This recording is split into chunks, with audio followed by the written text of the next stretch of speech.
Hey everyone, this is Heidi from My Reading Life, and I'm here today to film just a quick currently reading and October reading plans video for you. I am going to cut away here for a minute and show you a little bit of the scenery. Now that it's fall in Maine, everything, all the trees and everything are changing color and it's quite beautiful, so I wanted to give you a little glimpse of what things look like here in Maine right now. So here is a little clip.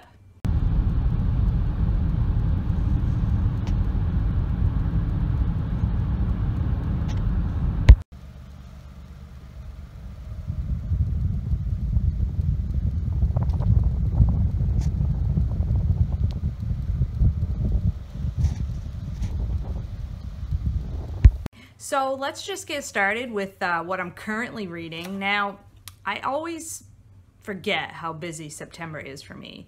And I always go into September in the beginning at Labor Day thinking, oh, you know, this year I'm gonna read a ton in September, and it never fails. That never happens because my kids have always played sports. Now I only have one child still living at home, but she plays soccer in the fall. So of course, you know, many nights after work we have soccer games, so that kind of kills reading.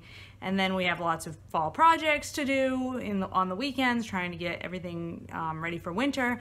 So needless to say, I haven't been reading as much as I would like, but I have been reading some great stuff. So what I'm currently reading are two books, one of which is a nonfiction book. It's called We Wish to Inform You That Tomorrow We Will Be Killed with Our Families, Stories from Rwanda, and the author is Gourevitch. And this is a National Book Critics winner for nonfiction. And I am buddy reading this with Siriella, and this is the first time she and I have read anything together, and we're having a great time and really getting a lot out of this buddy read. This is difficult nonfiction. It's all about the genocide in Rwanda in the early 1990s, 1994. And so the author went to Rwanda after the genocide was over and collected stories from different people that were involved or lived in Rwanda. So, you know, it's not an easy book to read, but it is, you know, something I think is important for us to know about. I certainly feel that as an American, I come from a place of privilege, and I want to make sure that I am not just averting my eyes from the terrible things that happen in the rest of the world. I think I need to know about them and learn from them. The other thing that I'm currently reading is a fiction. It's been talked about a lot recently on BookTube because it is on a couple of prize lists, and that's the Overstory by Richard Powers.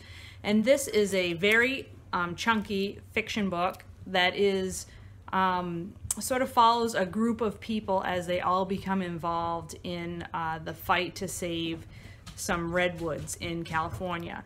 And the first part of the book, it's kind of divided into separate parts. In the first part of the book, we meet each of the folks that will be involved in the fight to save the redwoods later on. And we kind of get their backstory, we get their family histories, how they came to America or how they settled in America. And with each story, there's a tree involved somehow. This book really is a love letter to trees. And I am just loving it. It is, it's not what I would call like a page turner or anything like that. It's really more of, you know, these characters that you're learning about, and then the nature writing is so beautiful, and it's more of a story of what we humans are doing to the earth and what the consequences of those actions might be, all through the lens of forests and trees. And I'm just absolutely loving it and thinking it's a beautiful story. It's the first book I've read by Richard Powers, so loving this so far. That's all that I'm currently reading at the moment. I do have plans for October. As most of you will know, October is Victober, which is a month-long read-along about celebrating all things Victorian. It's hosted by 4 or 5 different booktubers. And I am planning to participate in the group read that's being set up for that read-along. And that is the group read of Wives and Daughters by Elizabeth Gaskell. I've never read any Elizabeth Gaskell, but I've wanted to for a long time.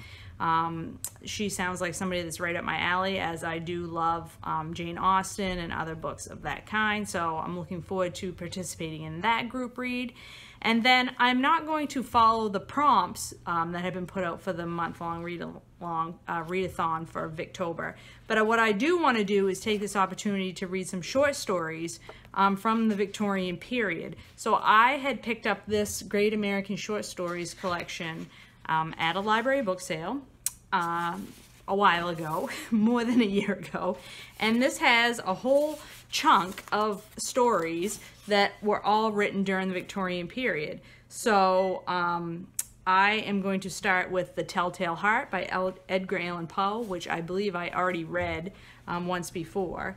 This also has Bartleby by Herman Melville, which was 1856. The Luck of Roaring Camp by Bret Harte, which is 1870. The Bride Comes to Yellow Sky by Stephen Crane, 1878. The Private History of a Campaign That Failed by Mark Twain from 1885. A White Heron by Sarah Orne Jewett. Ooh, I love Sarah Orne Jewett. She wrote In the Country of the Pointed Firs, which is such a beautiful story set in Maine. But her short story in here, A White Heron, was written in 1886. Then I have The Gophered Grapevine by Charles Waddell Chestnut. That's 1887. A New England Nun by Mary E. Wilkins Freeman from 1891. The Yellow Wallpaper by Charlotte Perkins Gilman, which I've been wanting to read for a long time, and that was 1892. This has The Real Thing by Henry James from 1893, and then A Pair of Silk Stockings by Kate Chopin, I'm not really sure how to say her name, and that's 1897. So I'm going to try to work my way through those short stories for Victober, and that will give me a little dive into a bunch of different things by Victorian authors. And then not only will I be trying to participate a little bit in Victober, I have a couple buddy reads planned for the month. I am going to be reading Isaac Storm by Erik Larson with Patrice, buddy reader extraordinaire. And I have never read anything by Erik Larson, but I have heard lots of great things about his narrative nonfiction. And this one is about a hurricane that hit Galveston, Texas in 1900, and I believe it is still considered the worst natural disaster to ever hit the United States. And I'm really looking forward to reading this with her mid-month. And then I believe my buddy read with Doris for October is going to be Janesville, An American Story by Amy Goldstein. And this is a book that takes place, I can't remember if it's North Dakota or Nebraska, somewhere in the Midwest of the United States, when a factory closes down, and then what happens to that small town that had been dependent on those manufacturing jobs. And it has all to do with, you know, this book was written a few years ago, but it really gets to the heart of where we are politically and economically in the United States today. And I've really been wanting to read this, especially since I saw, I believe it was Claire review this over on Claire Reads Books. I've been wanting to get to that. So then the last little bit of information about my October reading that you should know is the thing that I'm probably most excited about, and that is that Mercedes is bringing back her October Readathon, her autumn Readathon, which we had last October as well, and I was hoping that she would host it again this year, and she has put out her announcement video that she will in fact be hosting it again this year. So it's the autumn Readathon. And I will link her announcement video down below so you can hear her talk about it and hear her tell you all the prompts, which are the same prompts that we used last year.